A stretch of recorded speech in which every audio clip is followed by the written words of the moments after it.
Welcome to the Independent Workforce, a podcast where we explore the now and the future of work through the lens of temporary employment, such as freelancers, contractors, fractional experts, you name it. Here we speak with CEOs, recruiters, founders, and industry leaders about how they work with independent talents, the wins, the challenges, and the lessons learned. My name is Yurii. I'm growing the freelance market at freelancermap, an international platform that's been connected top independent professionals with companies for over 20 years. And my guests are Klára Hrubá, a leader who's been shaping the talent and investment landscape of Central Europe for nearly 2 decades, from leading commercial strategy at Hayes to now serving as CEO of Nemensis, that creates a trustworthy connection between companies and freelancers that both sides can rely on, and Kristýna Pechová, a seasoned professional with over 13 years in HR, contractor, and leadership, who is a commercial director for technology at nemensis, where she builds new business divisions, drives growth, and helps team and clients thrive, who's also a certified coach and member of Inspire and Impact, and is passionate about developing people. So, welcome, Klára, and welcome, Kristýna. Nice to meet you. Thank you for having us.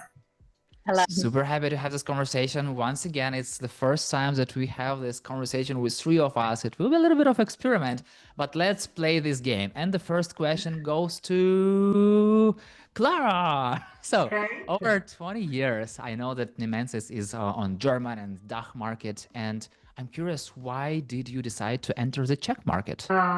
Okay, that is a really important question, I would say. So going back to also telling my story, I would say that it was not only my decision, but actually it was the decision of our mother company, IK Hoffmann, which is a German company that was established 40 years ago in German market, one of the leaders on the European market when it comes to agency or recruitment. And they were deciding back then in 2020 to relaunch Nemensis in Germany. And my colleague, my peer, the CEO of Germany, Nemensis, Benjamin Walker, he had done tremendous work with his team. So they've been really successful these days, having more than 300 contractors nowadays. So as they were growing in Germany, the board of Hoffmann, IK Hoffmann, was deciding, okay, what we can do in the other markets. And let me also tell you that Hoffmann also operates on the Czech market. I know their CEO, Klára Hrubá, for quite a while. We were working together on association of foreign investments, attracting the investors to the Czech Republic and also cultivating investors' environment. And back then, she was telling me, just giving me this slight note, okay, Klára, you know what? I would be looking for a CEO to launch a new company that will be part of Hoffmann Group. I said, wow, this is really interesting. And back then, it's actually, it's been quarter of a year that I started the conversation with Hoffmann Group to start Nemensis in the Czech Republic.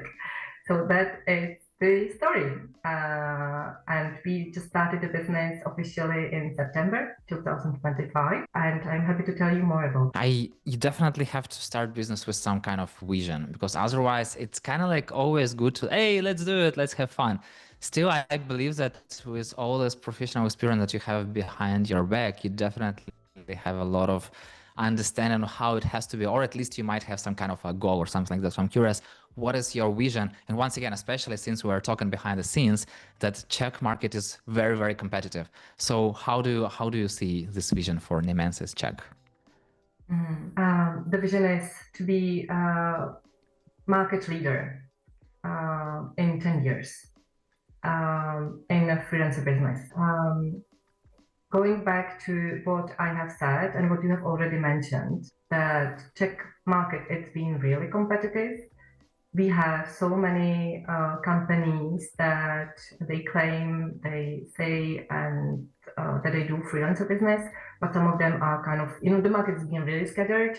Some companies are kind of small companies with 5 employees, for example, providing service in freelancer business. Some companies, we can say that they are system integrators that also develop the software, implement the software, and they do also freelancing besides, like alongside with their core business, but it's not their core business.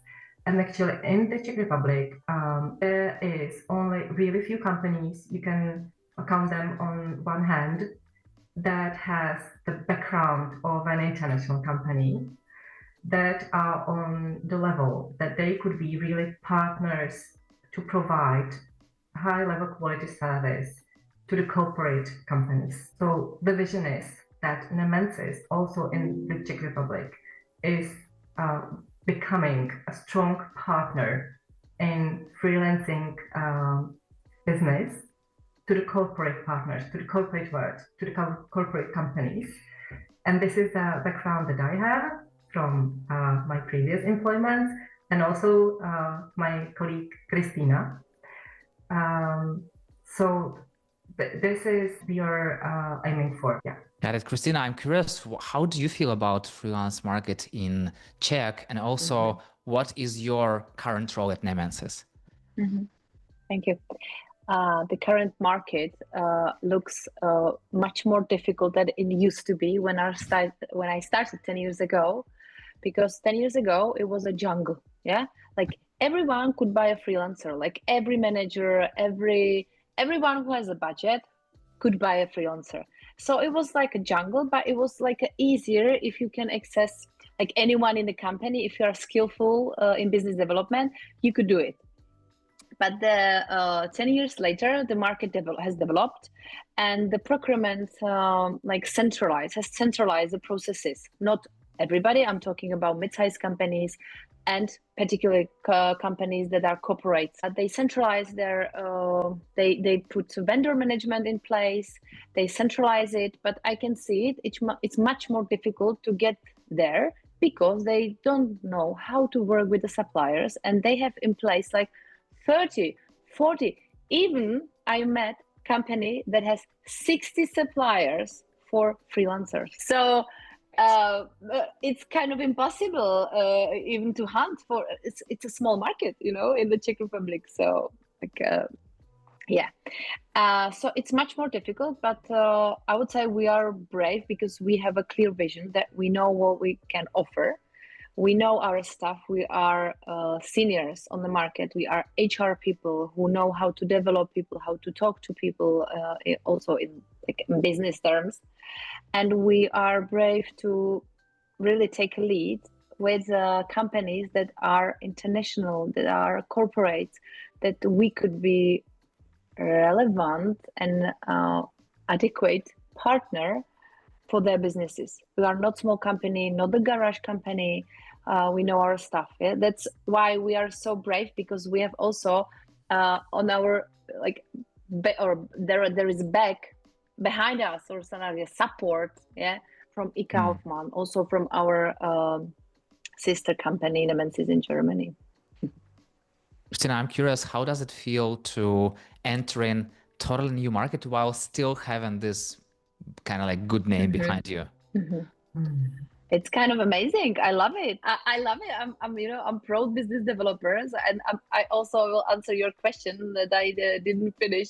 My role is to build a new division, at the same time to hire people, hire recruiters, hire account managers, senior one with a high quality of work, with the same values we have, and it's been a journey. And I really, when I'm doing BD, I always remember and carry with me the whole bunch of people. They are experts, that they are doing it for years. I always think of Ben, I always think of Klára, and also people in IK Hoffmann, that they are with us and they are experts. So doing BD with this mindset, it's easier for me. But yeah, but they can feel it. I think it's the magic, yeah, that you know it, what you can offer. Exactly. And also to a point of bravery, I'm talking to many different experts, many different CEOs, and usually there are men, and it's like even we're talking about nemensis Germany, it's like Ben there. Yeah. So I'm curious, how women leadership fits into this kind of like man technical world. So since Kristýna, you started this topic, let's start with you, and then would like to jump to Klára and hear her also her ideas. It's very interesting. I'm happy to be kind of special, and to take some advantage of it. But it's also level how you balance it, because you can use like women weapon, but it's not professional, like, you know, or where is the professional line? So in nemensis, I think we are on the same page with Klára, that we are firstly professionals, and we like to deliver high quality service and to build a really strong relationship with our clients, that they can rely on us. And then we can have some like conversation, you know, about life, and to really build like nice conversation and relationship. And like, that's it. But sometimes I can feel it's challenging, because sometimes men just don't give up, like they challenge me. So sometimes I have the like examination. So I got like 3, 4, 5 questions, like you know, in a technical area, to prove myself that I really understand it. Yeah, and then we are fine, and we can like cooperate. And then speak the same language. I totally get it. Yes. Klára, how do you feel about that? I think that Kristýna has just named it well. I feel that for me, it's been an advantage. We both been on the like recruitment market. Actually, myself, it's been like 20 years. Well, I started as and recruiting freelancers. It's been really so much similar to like classic recruitment, to, you know, clients that are looking for employees. There are some certain differences when it comes to speed, when it comes to talent attraction, when it comes to some other, you know, marginalities, I would say. But it's been the same. And for me, it's been so much interesting to launch new company with the background that we have. So we are not a startup, and being in predominantly men, because none of our competitors has women in their management roles. I'm asking myself, like, why is that? But the feedback that I'm already receiving, it's been great. It's been great to see the support from my ex-clients, from the colleagues, from the market itself. And at least I find one major plus, which is we are not the same. We are here to transform the market, and we want the market to know that nemensis is here, and that our approach being are different. We possibly can discuss later what's the niche that we can offer to our clients. That I really believe that there is a high added value. It's not having like only women, women like IT, what is that, right? But still, we are supplying high quality service in HR. Well, we are in a people business. We are not in really the technical world, even though we are having the contractors that are predominantly focused on IT. But it doesn't mean that we need to understand that in depth. Yeah, exactly. I mean, like, you know, I like long time ago, I was working in the bank and I was risk analyst. So basically, I was not usually the person who talks to clients. And then I was working a lot with front office department who were always going to meeting clients and speak with them. And then they told me this kind of like trick that if they have a decision maker man, usually there is a woman who is working with men, and vice versa. And I was like, why do you do that? Like, why does it make any sense? And they're like, yeah, because like usually like it's easier to make deals when men are speaking with women and vice versa. And I was like, interesting. So they had this rule. I have no idea if it works or not, but they have this rule. And also, Klára, you told that you feel like good feedback and you feel kind of advantage. Do you feel that it's easier for you to speak to men CEOs or women CEOs? Is there any difference? I mean, like from professional side? Mm-hmm. Let me think about that. Well, for me personally, not really, because I'm used to deal with like really frequently with both. And how I always lead the conversation is that I really focus on the person, to know the person, to build a kind of a rapport at the first stage, and then to understand, okay, how we can, if there might be a path, how we can do the business together. So I do not see the difference, how I, interact. However, the feedback that I'm receiving is that the stakeholders that we are predominantly doing the business with, who are IT leaders, that we are kind of a different. It's been different for them rather than for us, right? This is going back to what Kristi has said.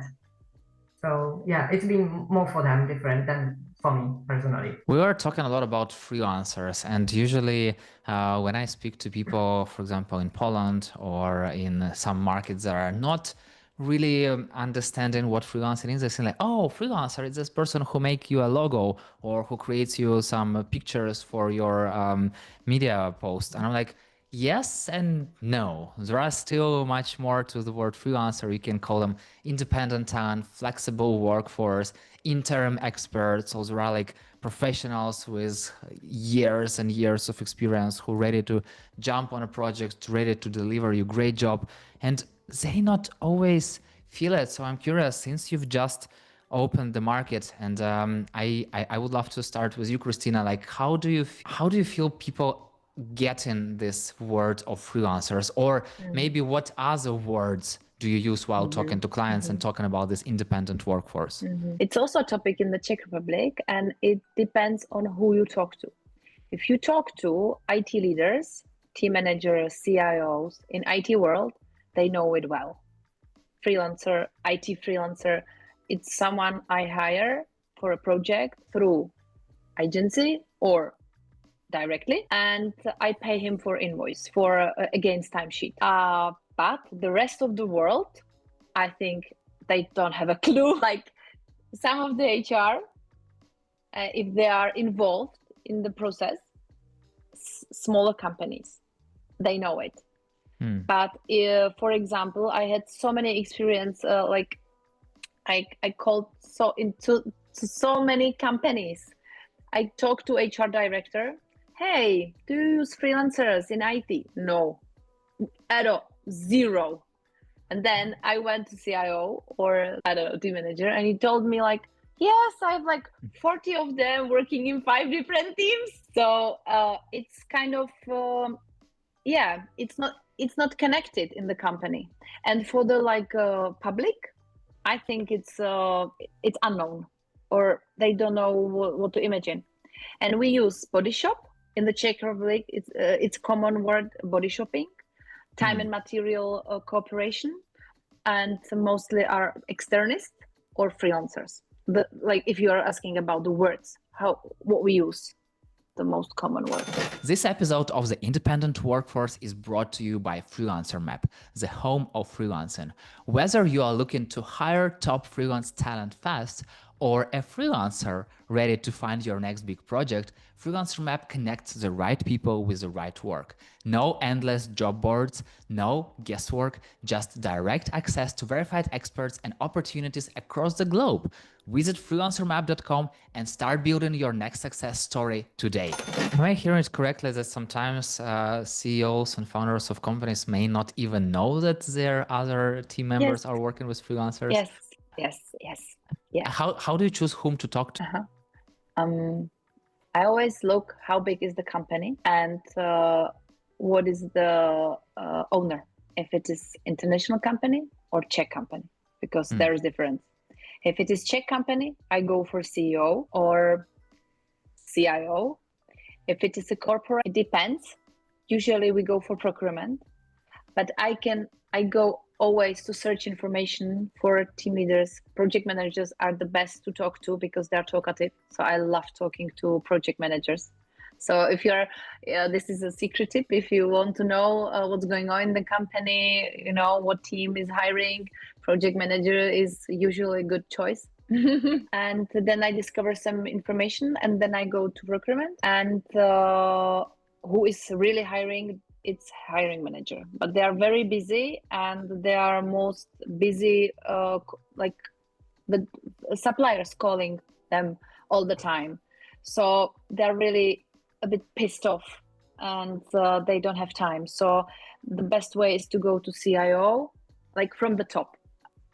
My basic question, or like a short answer, one from the top. Klára, I'm curious, what is your experience? Since you are a CEO, most likely are also focusing on CEOs and founders. And as Kristýna just mentioned, they might not even know that some of the people inside the companies are working with freelancers. So how do you start a conversation? Well, for me, it's definitely from the top, speaking to CEOs or IT leaders, CIOs mostly. I'm rarely talking to the team leaders, as when we are opening the client together. I'm more having the role when if it's an like bigger organization or a corporate or international organization. I am, as Kristýna is naming it, like opening it from the top, getting us listed on the board. And then I am handing over to Kristýna and her team. So they are then having the conversation. And this is like actually where the real job begins, to be honest, because they need to build relationships with all of the managers that are possibly having or might be having freelancers in their organization or team, and they need to achieve that they are the first ones who's being addressed if there is a need for a freelancer. So I'm opening it from CEO or CIO level usually, and talking also to procurement if it's a corporate organization.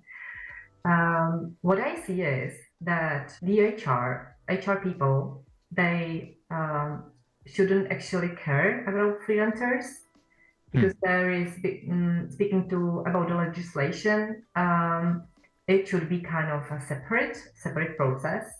They shouldn't at all treat freelancers as employees. Sometimes, so this is the reason why they do not have full visibility or visibility at all, how many freelancers the company is having in their kind of portfolio in their projects. So yes, sometimes as the managers, project managers are having their own suppliers and preferred lists, the companies sometimes doesn't know how many freelancers do they have in their portfolio. So this is not convenient at all for the procurement and optimizing the costs, for example. Yeah. If someone from the end client side who is hiring, who wants to hire freelancers, but they never done it, they don't know if, for example, some CEO or CAO or HR person is listening to their conversation, like what's in it for them? Like, Klára, what would you say to them? Why should they care about freelancers? Why should they care about this flexible workforce? What I see when having a conversation and when seeing like really how the business of the client goes, they often face a challenge that they are looking for a person to be employed for really long time, and therefore they are having difficulties to deliver the projects in a timely manner. So they are having those, okay, I should have delivered, but I do not have the personnel, But they need to be open for a different kind of approach. If there is for example, like a project that is dependent on a skill that it's really difficult to acquire through standard methods, as okay, I'm looking for a candidate to be employed in my company. So then this discussion begins. Okay, so let's go for a freelancer that is like really senior, that is bringing the skill that you need. He or she is able to start within 1 month or 2 months at the latest, depending on the project of a freelancer that is like up and running, obviously. And then they can be still like looking for how to acquire the skill in-house, right, in a long term, or how to think, okay, how do I transition from a freelancer to an employee long term? So this is typical scenarios that we are having, that we are discussing if the company doesn't have a experience with the freelancers, or if they're short of headcount, for example, right? And they need to still deliver their own internal stuff and projects. Okay. Yeah, I feel like some parts of organizations and companies, they got used to working with full-time employees because it's kind of like as we've always done that. And sometimes it's very hard to switch this mindset, and especially to both of your point that when you speak to some people, they might not know that freelancers are working with them, even though they are working. So, Kristýna, I'm curious, when you are speaking to someone who doesn't know that their company already working with freelancers, like how do you spark their interest? Like how do you kind of like motivate them about why should they care about working with freelancers? You need to understand what is their situation first. If they are a project-based company, then the answer is easy. You need flexibility because your projects are like, the number of projects are floating. So you need to have a flexibility. We have a client who has an R&D center, and he's using 30% of his capacities of capacities in terms of IT experts for a project, and he's using 30% of external employees, external capacities, and 70% of internal employees. And the reason is very simple, because if the projects are, if the number are going down, then he just let go the external freelancers, and they're fine with it. They should count with this option as well. It's not like that he needs to let go the internal employee, which is also very difficult in the Czech Republic to let go internal employee.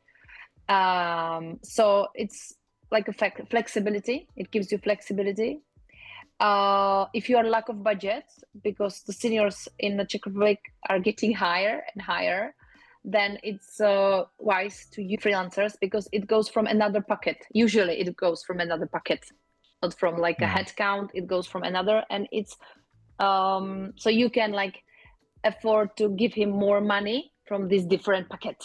Yeah, so you get seniority in your team, and you can have it. It's like another option. Yeah, if you are lack of options, this is another option. And thinking senior, flexibility, money. Yeah, I think this is like the main reasons, but you need to always discover the situation, what's going on in their company. Sometimes they tell me, I don't want to have a freelancers because I want to have them long term. So you can explain that we can find long-term external worker for you. You can have it as well. Yeah. So it depends really on the situation. I feel like the main difference between freelancers and long-term or full-time employees is, first of all, fast access to skills, because you just have this person right away and they can start working with you within like, I don't know, sometimes days and sometimes weeks, compared to full-time I have one amazing experience from yesterday. We had an interview, sub developer, ABAP developer with client online. I participate because this is how we do it. And they agreed on the call that they start cooperate today. So this developer is starting right away this afternoon for some debrief. But it was like it never happened to me in last 10 years. And this is like the fast access to skills. It just remind me the story from yesterday. Because they really need. They are in an urgent situation, yeah.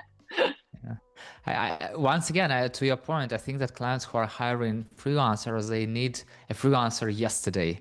And also, I feel like We've just set a record. I've never heard about someone starting working like right after interview, because usually it's all about some days, sometimes weeks of this process agreements and stuff. Yes. So Yes. yay, congratulations. Yes, Woo! thank you. But I have to say it was also good the work of Klára, because she opened up the client. It took her some time to get us listed, to get the paperwork done.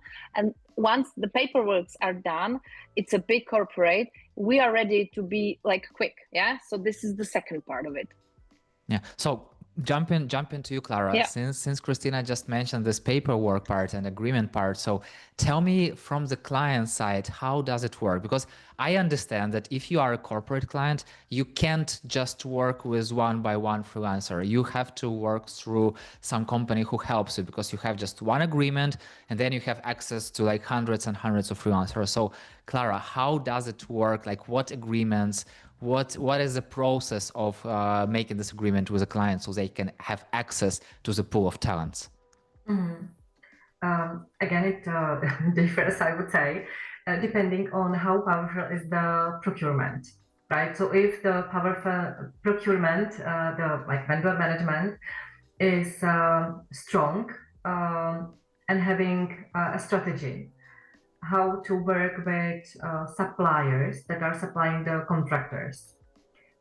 It's been far more easier, I would say, that it's about negotiation with procurement, namely, telling them what they can have from us.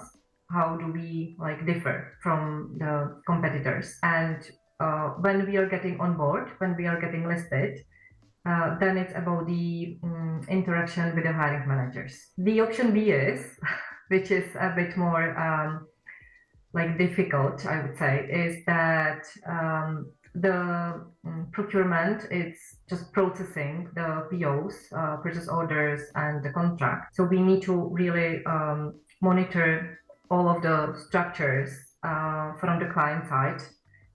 What are the stakeholders that might be possible buyers of contractors, and then we are trying to negotiate with them, understanding what we can offer, and possibly having no agreements, like no framework agreement in place with the company. But when there is a contractor that is able to start, then we are having the purchase order only. And in the long term, if there are like more contractors, which is something that we are aiming for, then we are having cards in our pocket to the procurement, and then we can really start cooperating on the larger scale. This is how I would like describe the situation.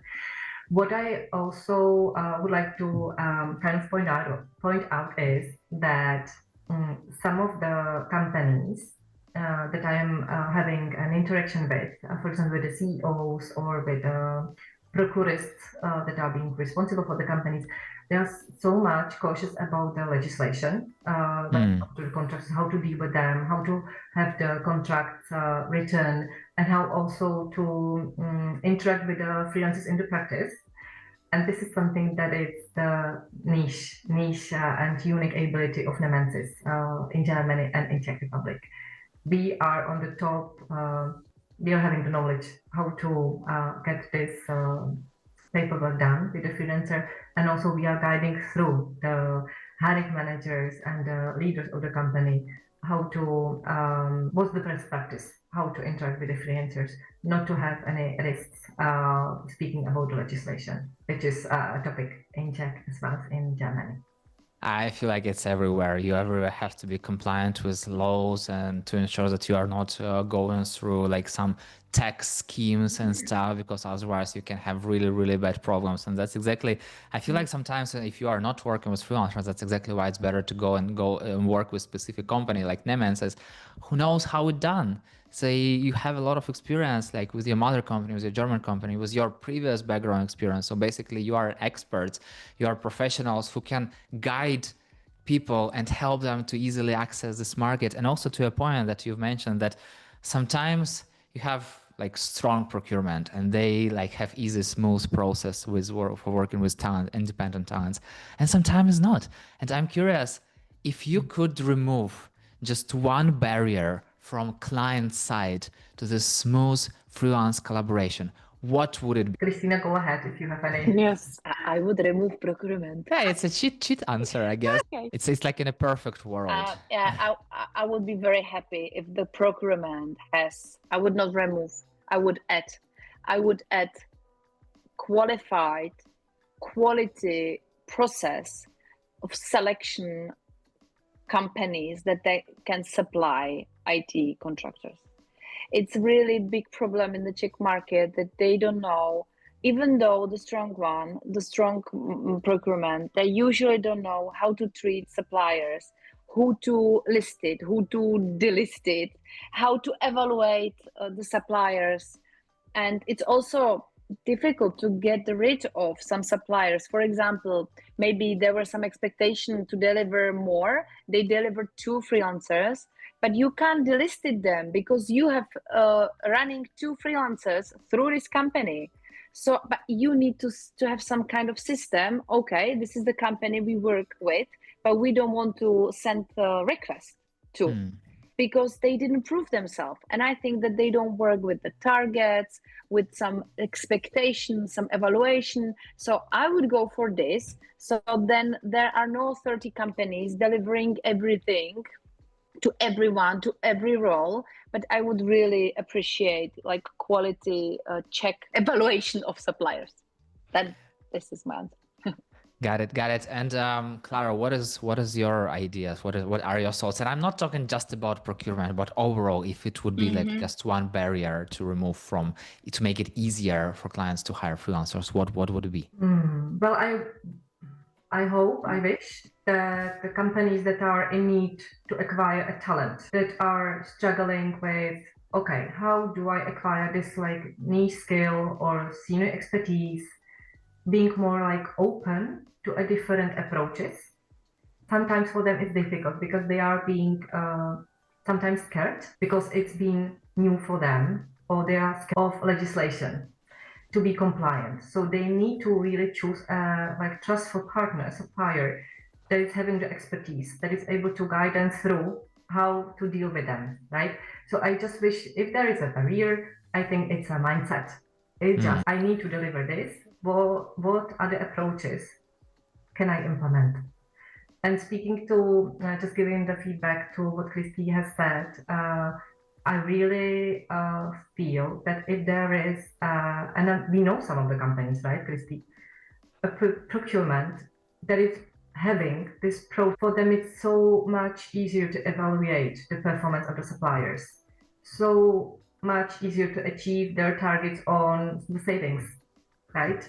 So we see that if the procurement it's not having these processes in place, usually the companies are just having so many expenses that can be kind of cut. So I just wish that the procurement is becoming sometimes like stronger, powerful.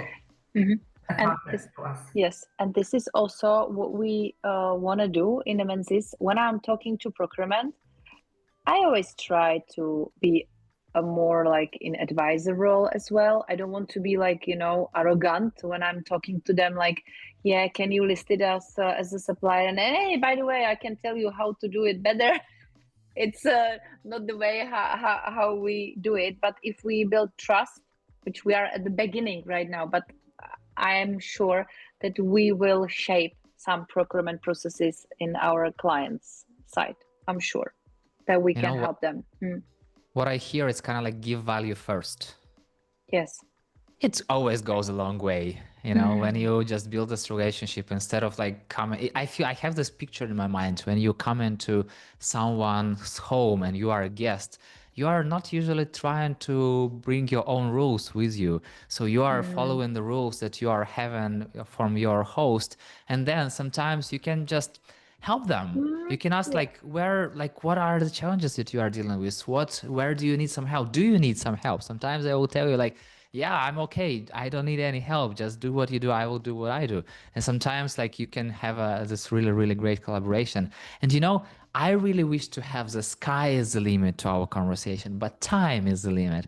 So the final question, what advice would you give to a company considering hiring freelancers for the first time? Kristýna, let's start with you. Make research on the market and choose the right company.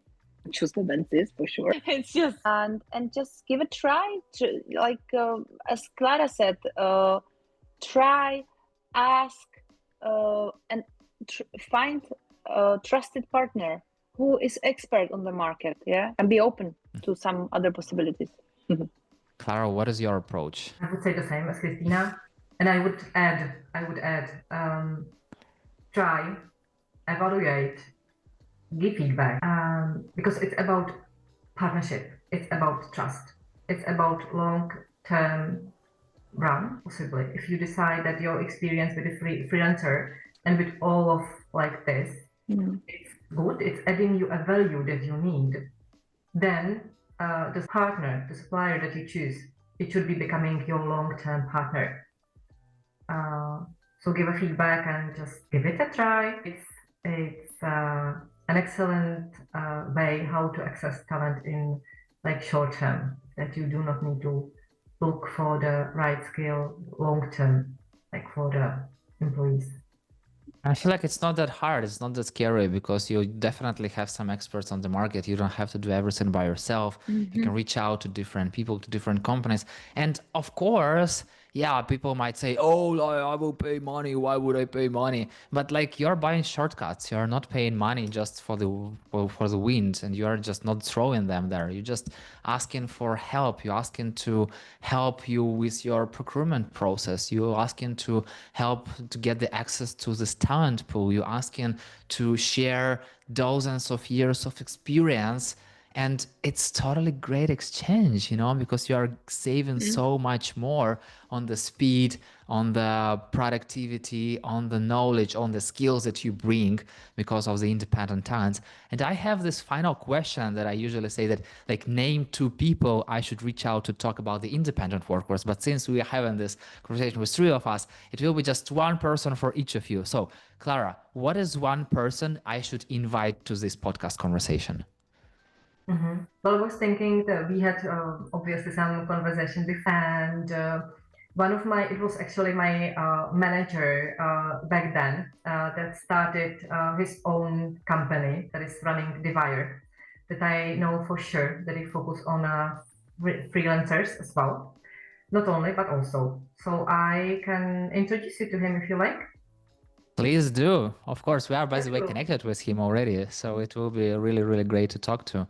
And Kristýna, who is your 1 person? He is actually his colleague. He was my mentor, Nick Makowski from Poland. I really loved his style.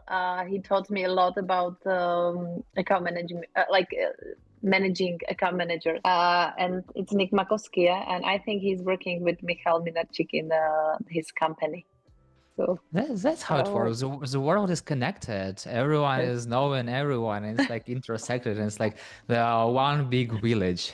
So especially with the internet and with the opportunity to talk to each other from different countries, from different continents.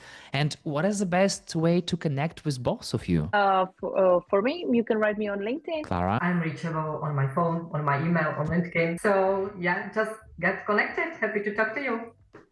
Got it. Klára, Kristýna, thank you so much for, first of all, for doing this brave thing and entering the new competitive market. And secondly, of course, for bringing the knowledge, like your personal knowledge, your experience and experience of like the generations into this and growing this freelance market, to making sure that it's not just one way to be right, but there are many different ways that you can access the best talents on the market. And sometimes you can do it pretty fast when you know how to do it in the right way. And thirdly, of course, thank you so much for coming to this conversation.